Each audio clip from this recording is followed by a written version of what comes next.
Mr. Chairman, I tell you, knowing that you for many years had picked up more and more support for your bill, legislation to audit the Federal Reserve, I mean, I wish truthfully, and it has nothing to do with you gentlemen here today, but I'm telling you that the distrust out here by the American people is as deep and severe as I've ever seen. And it does not only Congress itself, not only the administration, but the Federal Reserve is just at this point at a very low ebb as it relates to trust. And I'm not talking about you personally. You're two men of high integrity, I know that. But right now, the Federal Reserve is not held in high esteem by many people in this country. I'll yield back. I thank the gentleman. I have a few short questions, and then we'll finish up. The one thing is, on a follow-up on what Mr. Jones says, is the confidence is very low. But when you speak of independence, and I understand your terms, and I disagree with the need for that, but I understand it. But what people hear when you say independence, they hear secrecy.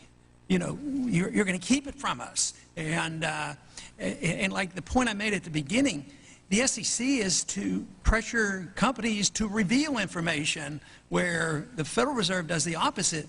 They want, no, we can't tell anything because it might disturb the markets.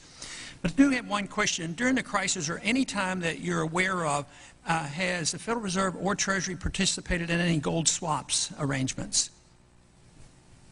We don't. The Federal Reserve does not own any gold at all. We have not owned gold since 1934.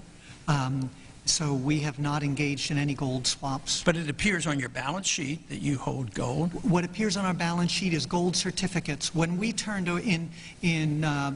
before 1934, the Federal Reserve did own gold. We turned that over by law to the Treasury and received in return for that gold certificates. If the Treasury entered into, because under the Exchange Stabilization Fund, I would assume they probably have the legal authority to do it, they wouldn't be able to do it then because you have the securities for essentially all the gold? No, we have no interest in the gold that is owned by the Treasury. We have simply an accounting document that is called gold certificates that represents the value at a statutory rate and still that we gave to the Treasury in 1930. And still measured at $42 an ounce, which makes no sense whatsoever.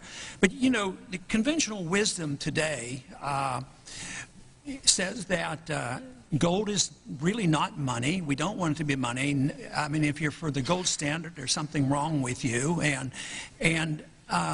Yet we hold the gold.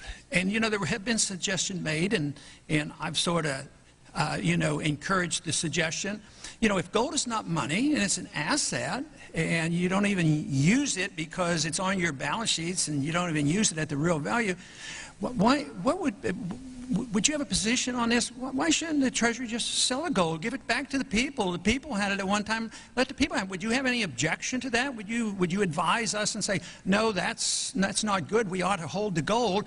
Do you think holding the gold is a good idea or a bad idea? So I have no position on that at all. That's clearly no position. The Treasury. It's a matter for the Treasury. It's not within the purview of the Federal Reserve. Mr. Baxter, would you have an opinion? My opinion is I agree with Mr. Alvarez.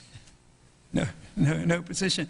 Well, it's amazing because I've asked questions of the Federal Reserve, you know, the members of the board for years, and whether it's been Mr. Greenspan, I can't recall exactly what I've asked Mr. Bernanke, but it's always, well, no, we have to hold on to these assets. But if it's not money and we don't need it, we're not going on a gold standard, I mean, I would think that they shouldn't be holding it. The reason I ask that is the truth is gold is money, and people don't throw it away, and people do cling to it. But I would be really, there's a lot of people who suspect, because of this lack of transparency, that there's been a tremendous amount of gold swaps and loans made, and central banks sold a lot of gold after these the last 10 years. A lot of the gold has left the West and has gone to the East. and the central banks that now have positive trade balances, they buy up the gold. There has to be a message in there and a significance, even for those who don't want the restraints of gold. It has to be a message out there that we should look at, because we're in a financial mess. And it has to do with our monetary system, and it's being reflected today in rising prices and a weak economy, and just printing all this money isn't doing any good. All this stuff that's been done for 3 years, and you look at the economic statistics now, they're horrible. And these people who lost their jobs, they're still unemployed. The people who bought stocks in the year 2000, if they held on, they probably haven't even broken even. They probably lost purchasing power. So eventually, I know this is off the subject a little bit, but it is reflected only in that we don't know exactly what goes on. And people, when they don't know, then they get suspicious, and they say, well, it's kept secret from us. Why aren't we allowed to know? And we just march on. And the type of dollars we're talking about, and when we hear about this money going to central banks and banks that Gaddafi was a part owner in, I mean, this stuff is this really stirs up the emotions of a lot of people. But I do appreciate you being here, and I know that there'll be a lot of questions. There will be written questions submitted, and we'd appreciate your cooperation and send us our answers back. And I thank you. Thank you very much. Thank you, Chairman.